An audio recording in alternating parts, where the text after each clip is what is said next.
예레미야서 32장 26절부터 35절. 그때 여호와의 말씀이 예레미야에게 임하여 이르시되 나는 여호와여 모든 육체의 하나님이라 내가 할 수 없는 일이 있겠느냐. 그러므로 여호와께서 이와 같이 말씀하시니라. 보라, 내가 이 성을 갈대아인의 손과 바벨론의 느부갓네살 왕의 손에 넘길 것인즉 그가 차지할 것이라. 이 성을 치는 갈대아인이 와서 이 성읍에 불을 놓아 성과 집 곧 그 지붕에서 바알에게 분향하며 다른 신들에게 전제를 드려 나를 경노하게 한 집들을 사르리니 이는 이스라엘 자손과 유다 자손이 예로부터 내 눈앞에 악을 행하였을 뿐이라. 이스라엘의 자손은 그의 손으로 만든 것을 가지고 나를 경노하게 한 것뿐이니라. 여호와의 말씀이니라. 이 성이 건설된 날부터 오늘까지 나의 노용 분을 일으키는 내가 내 앞으로서 그것을 옮기려 하노니 이는 이스라엘 자손과 유다 자손이 모든 악을 행하여 내 노염을 일으켰음이라. 그들과 그들의 왕들과 그의 고관들과 그의 제사장들과 그의 선지자들과 유다 사람들이 예루살렘 주민들이 다 그러하였느니라. 그들이 등을 내게로 돌리고 얼굴을 내게로 향하지 아니하며 내가 그들을 가르치되 끊임없이 가르쳤는데도 그들이 교훈을 듣지 아니하며 받지 아니하고 내 이름으로 일컫는 집에 자기들의 가증한 물건을 세워서 그 집을 더럽게 하며 흰놈의 아들들의 골짜기에 바알의 산당을 건축하였으며 자기들의 아들들과 딸들을 몰래 앞으로 지나가게 하였느니라. 그들이 이런 가증한 일을 행하여 유다로 범죄하게 한 것은 내가 명령한 것도 아니요 내 마음에 둔 것도 아니니라. 아멘. 할렐루야. 오늘도 우리에게 귀한 은혜의 한날을 주셔서 우리 하나님 앞에 감사하고요, 함께 모여서 하나님 말씀을 묵상하고 하루를 시작하고 기도하고 시작하게 하셔서 감사합니다. 하나님은 어떤 분이십니까? 예, 하나님은 27절에 이렇게 말씀하고 있습니다. 그것이 오늘 중심 구절이 되겠는데요, 27절입니다. 나는 여호와여 모든 육체의 하나님이라 내게 할 수 없는 일이 있겠느냐. 거기다 이렇게 한번 밑줄을 그어보시죠. 나는 여호와, 그러니까 스스로 존재하신 하나님, 하나님이요 스스로를 지금 말씀하고 있는 거예요. 누구냐? 나는 여호와다. 스스로 존재하는 이다. 어떤 여호와이시냐? 모든 육체의 하나님이라 내게 할 수 없는 일이 있겠느냐? 이 표현을 다른 표현으로 하면 전지전능하신 하나님이라고 쓰시면 됩니다. 전지전능하신 하나님. 그러면 생사화복을 주장하시겠죠? 전지전능하신 하나님이니까 못할 것이 없다는 뜻이잖아요. 그러면 복을 주시기도 하고 화를 내리시기도 하시겠죠. 생사화복이니까요. 복과 화의 모든 주권이 하나님께 있다는 거예요. 그러면 복을 주신 하나님은 어떤 복을 주십니까?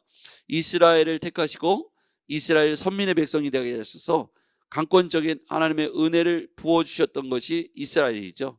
그래서 이스라엘은 땅이 작아요. 그리고 주변에 보면 뭐 먹고 살만한 게 우리나라에 비하면 많이 떨어져요.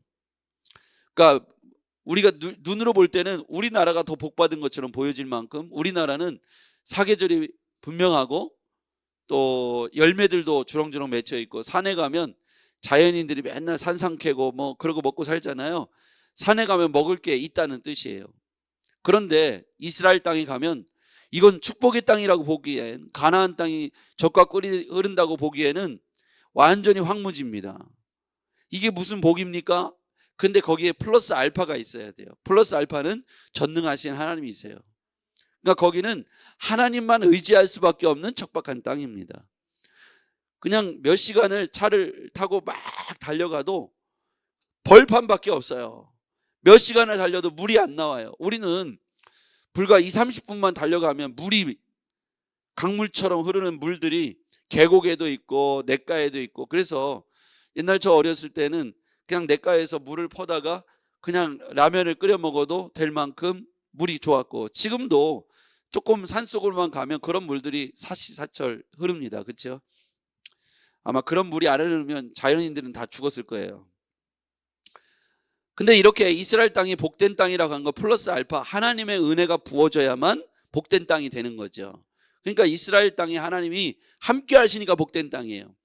그러니까 하나님께서 역사하시는 은혜라는 것, 생사화복 중에 이 복은 하나님이 함께 하실 때 주어지는 복입니다. 그럼 하나님의 개입이 딱 끊어지면 죽고 못 사는 것이 이스라엘 땅입니다. 하나님이 왜 이스라엘을 택하셔서 하나님의 선민의 백성으로 택하셨는가 보니까 이스라엘 땅은 하나님 없이는 살 수 없는 땅이다. 네. 그래서 우리가 가만히 보면요, 스탄이라고 하는 그 이름에, 스탄이라고 하는 그 이름이 끝에 붙은 나라들을 보시면 우즈베키스탄, 카자흐스탄, 키르기스탄, 아프가니스탄, 이렇게 스탄이라고 붙은 나라들이 많죠. 그 외에도 몇 나라가 더 있는데, 스탄이라고 부른 나라의 끝에 이 스탄이라는 것은 슐탄이라고 하는 무슬림, 그러니까 그런 나라들을 가만히 보시면 부유하고 잘 사는 나라가 없습니다. 그렇죠? 그런데 하나님 여호와의 신앙을 가지고 시작했던 유럽이라든지 아메리카 대륙을 보면 부강했던 민족이죠. 문화적으로도 융성했고 경제적으로도 크게 부흥을 했죠. 우리나라도 조선 마렵에 굉장히 어렵고 힘들게 살았죠. 조선 땅에 보면 초가집을 짓고 아주 정말 힘들게 살았죠. 그런데 선교사들에 의해서 개화가 되죠. 그 당시에 들어와서 선교사님들이 학교를 세우고 병원을 세우고 교회를 세워 나갔죠. 그래서 민족을 교육시키기 시작했어요. 그래서 일제시대를 거쳐서 근대화 시기를 거치면서 우리나라를 보면 개화가 됐죠. 그리고 민족이 이렇게 근대화가 될 뿐만 아니라 경제적 부흥기를 가져오죠. 그 모든 신앙들을 볼 때 불교라든지 이런 것을 맥을 같이 할 때, 유교라든지 맥을 같이 할 때는 뭐 우리가 양반이라든지 뭐 이런 사상들이 또 성리학에서 있었지만 잘 살지는 못했던 것 같아요. 그러니까 제가 무슨 말을 하고 싶으냐면, 하나님께서 주시는 복이라는 걸 생각해 볼 때 단순히 경제적인 복뿐만 아니라 민족을 깨우며 사람들의 생각을 깨우는 데 있어서 하나님의 말씀이 위대한 말씀이 되었다는 것이죠. 세계 역사가 이것을 열방이 증명하고 있습니다. 자, 오늘 아까 27절의 말씀을 보면 전지전능하시고 생사화복을 주장하신 하나님으로 내가 할 수 없는 일이 있겠느냐, 이렇게 질문하셨어요. 그 얘기는 그 뒤에 나오는 말씀 때문에 그러기도 합니다. 28절 그러므로 이렇게 돼 있죠. 그러므로의 동그라미를 쳐보세요. 그러므로는 인과관계를 말해요. 내가 할 수 없는 일이 없다. 그래서 그러므로 나는 이렇게 할 것이다. 그게 뭐냐면 여호와께서 이와 같이 말씀하시니라. 보라, 내가 이 성을 갈대아인의 손과 바벨론의 느부갓네살 왕의 손에 넘길 것인즉 그가 차지할 것이라. 이거는 징계를 말해요. 이건 화죠, 화. 하나님이 왜 이렇게 화가 나셨을까요? 하나님이 전지전능하셔서 생사화복을 주장하시는데 못할 게 없어요. 하나님이 부유하게도 하시고 바닥에 아주 떨어뜨리기도 할 수 있는 분이 하나님이시다. 그 모든 주권과 모든 역사의 주관자는 전능하신 하나님이시다. 흥망성쇠가 하나님 손에 달려있는데 인간이 착각해서 자기들 손에 달려있다고 생각하는 순간 망하는 거예요. 그러니까 하나님 없어도 돼. 이 사람들이요, 하나님을 그들 중에 하나, 수많은 신들 중에 하나로 착각하는 거예요. 하나님은 유일하신 하나님으로 그들 가운데 인정받기를 원하시고, 그들에게 여호와 하나님은 스스로 존재하시며 하나밖에 없는 하나님으로 인정받기를 원하신다는 거예요. 하나님 한 분이면 족합니다. 하나님이면 충분합니다. 한번 따라하겠습니다. 하나님이면 충분합니다. 예, 하나님은 충분한데 이 당시에 보니까 하나님이 그들의 하나님, 태초에 하나님이 천지를 창조하시고 아브라함 때부터 택해서 갈대아 우르를 떠나서 하나님이 준비하시고 예비하신 땅으로 이렇게 이끌어 가시고 복을 주셨는데, 이들이 조금만 부유해지면 눈을 돌리고 등을 돌리고 마음을 돌리고 신들을 만들어 놓고 거기에다 대고 절을 하고, 하나님은 그 많은 신들 중에 하나로 전락시켜 버린 거예요. 이것이 하나님께서 화가 나신 이유입니다. 제가 그 이유들을 한번 설명해 볼게요. 자, 30절 하반절에 볼게요. 30절 하반절.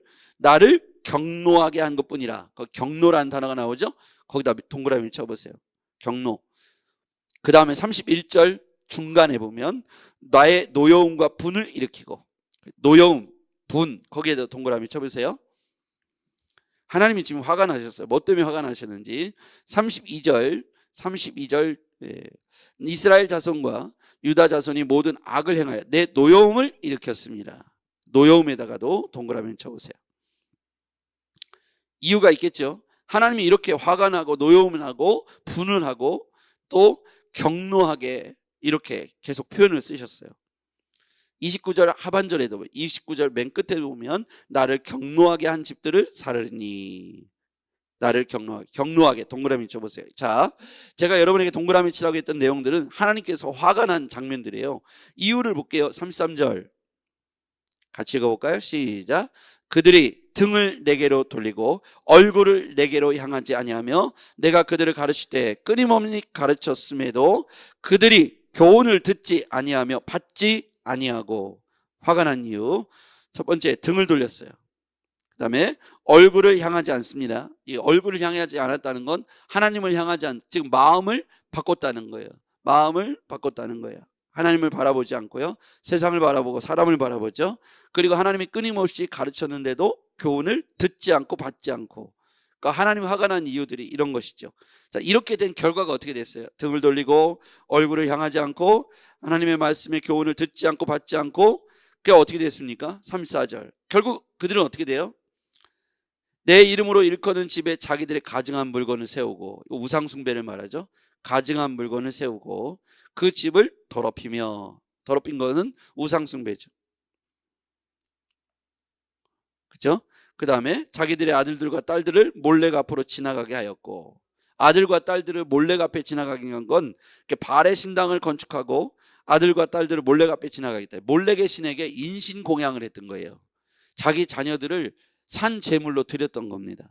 그러니까 있을 수 없는 일이죠. 이스라엘 땅에 가면 이렇게, 우리나라에도 옛날에 있었죠. 그 보면 인당수에 처녀가 몸을 던지는 심청이가 나오잖아요. 그런 것처럼 인신 공양을 했던 시대가 있었어요. 우리나라에도 있었고 세계적인 역사에 보면, 그런데 여기에도 보면 몰래계 신 앞에 자기 아들과 딸들을 인신, 그러니까 사람을 산채로 제물로 드린 거예요. 얼마나 무지합니까? 이런 가증한 일들을 행하여 유다로 범죄하게 한 것은 내 명령도 아니고 내 마음에 둔 것도 아니라. 그러니까 하나님이 화가 나신 이유가 바로 이것입니다. 이렇게 인간이 하나님 앞에서 하지 말아야 할 일들을 쭉 행하시니까 하나님이 화가 났어요. 그 결과 어떻게 했어요? 이렇게 말씀하시는 거죠. 나는 여호와여 모든 육체의 하나님이라. 내게 할 수 없는 일이 있겠느냐? 그러므로 내가 이 성을 갈대아에서 바벨론 느부갓네살 왕에게 넘길 것인즉 그들이 이 성을 차지하게 될 것이다. 불질러 이 집들을 사르게 될 것이다. 격노한 이유를 쭉, 이렇게 격노하신 이유를 쭉 설명했죠. 여러분, 여기에서 핵심을 쭉 정리해 보면 하나님께서 격노하신 이유는 총체적인 민족의 범죄입니다. 누구도 깨어서 그것이 범죄라고 말하지 않았던 것이죠. 이들이 한 사람도 깨어서 이것이 문제 있습니다 라고 말하지 않았다는 겁니다. 자, 32절에 보면 이는 이스라엘 자손과 유다 자손이 모든 악을 행하여 내 노여움을 일으켰습니다. 그들과 그들의 왕들과 그의 고관들과 그의 제사장들과 그의 선지자들과 유다 사람들과 예루살렘 주민이 다 그러했다. 그 얘기는 뭐예요? 위로부터 아래까지 총체적으로 지도자부터 백성들의 이르기까지 누구도 깨어서 죄라고 말하는 사람이 없었고 다 범죄했다는 거예요. 그래서 하나님께서 깨어있는 사람이 아무도 없으므로 그들을 다 들어서, 이 범죄한 사람들 들어서 멸망케 하겠다는 거예요. 바벨론의 포로로 70년 동안 들어가게 하신 주체가 누구이시냐? 하나님이시다. 이유가 뭐냐? 노엽게 했다는 거예요. 노엽이 뭐냐? 위로부터 아래까지, 제사장부터 백성에 이르기까지 누구도 예외 없이 범죄했다는 거예요. 가증한 우상들에게 이렇게 제사를 지내고 인신공양을 하고 또 하나님의 말씀을 듣지 않고 등을 돌리고 얼굴을 향하지 않고 여호와의 교훈을 끊임없이 선지자들 통해서 가르쳤음에도 듣지 않고 받지 않고 가증한 물건을 세우고 흰놈의 골짜기에 바알의 산당을 건축하며 몰래가 앞으로 딸들과 아들을 지나가게 하고 이런 가증한 일을 행하여 유다로 범죄하게 했다. 이건 내 명령한 것도 아니고 내 마음에 둔 것도 아니다. 하나님의 마음에 전혀 들지 않는 행동들을 지속적으로 하고 있는 거죠. 그러니까 하나님께서 격노하셨습니다. 하나님이 전능하신데 이 생사화복을 주시는데 생화, 복, 이 모든 것들을 주실 때 복을 주실 수도 있고 화를 내릴 수도 있는데 지금 이 화를 내리신 이유를 설명하고 있는 거예요. 자, 우리는 그러면 복의 주인공이 되려면 어떻게 될까요? 우리가 수많은 것들, 우상들 중에 하나로 하나님을 보험 삼아 믿고 있다면 빨리 청산해야 돼요. 자, 오늘 34절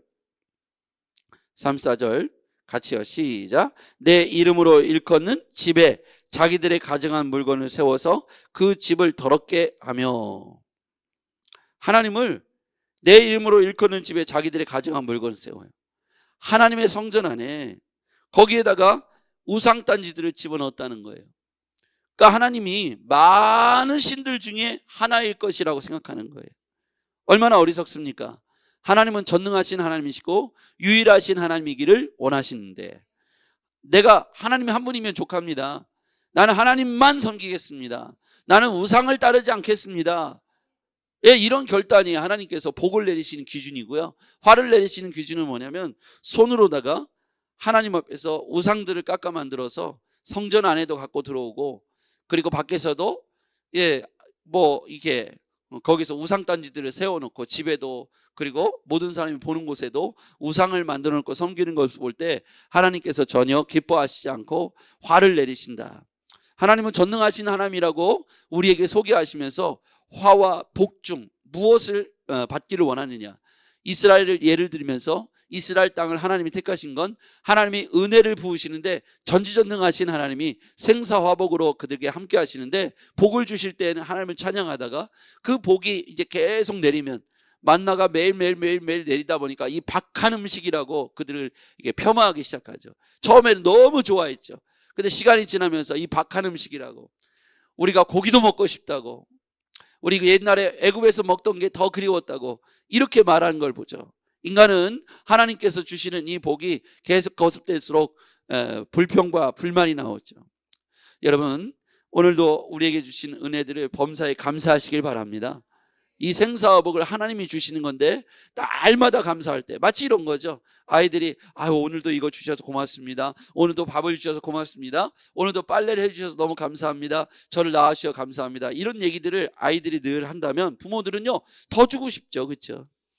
근데 아이들이 불평불만하고 이게 뭐냐고 얘기하고 밥을 안 먹겠다고 말하고 해준 게 뭐 있냐고 얘기한다면 있던 것도 다 빼앗고 너 어디 맛 좀 봐라. 고생 좀 해봐야 네가 얼마나 잘 살고 있는지 알 거야. 이게 하나님의 마음이라는 거예요. 그러니까 오늘 우리가 감사 노트를 써야 되고 고백을 하면서 하나님의 은혜를 신뢰하고 고백해야 될 이유가 거기에 있습니다. 오늘 하루 주님 앞에 감사를 회복하길 바랍니다.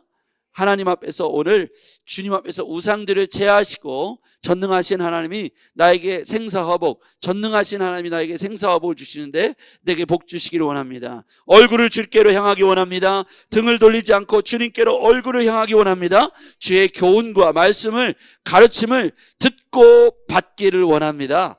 이게 이거대로 반대로 하면 되는 거예요. 그렇죠? 오늘 여기 하나님께서 화가 나신 이유들을 쭉 설명하셨잖아요. 그걸 반대로 뒤집으면 복이 되는 줄 믿습니다. 오늘 그것을 깨닫고 오늘 하나 감사를 회복합시다. 얼굴을 주께로 향합시다. 주의 말씀과 교훈을 받읍시다. 기도하겠습니다. 전능하신 아버지 하나님, 오늘 주의 말씀을 사모하여 모인 귀한 하나님의 백성들에게 오늘 이 던져진 말씀을 기억하게 도와주시고 생사화복을 주장하시는 전능하신 하나님 앞에서 조금 더 숨김없이 하나님 앞에 우리의 삶을 고백하고 주여 감사를 고백하고 주님께서 우리에게 얼마나 베푸신 은혜가 높고 넓고 큰지 고백할 수 있는 하루가 되게 하옵소서. 예수님의 이름으로 기도했습니다. 아멘.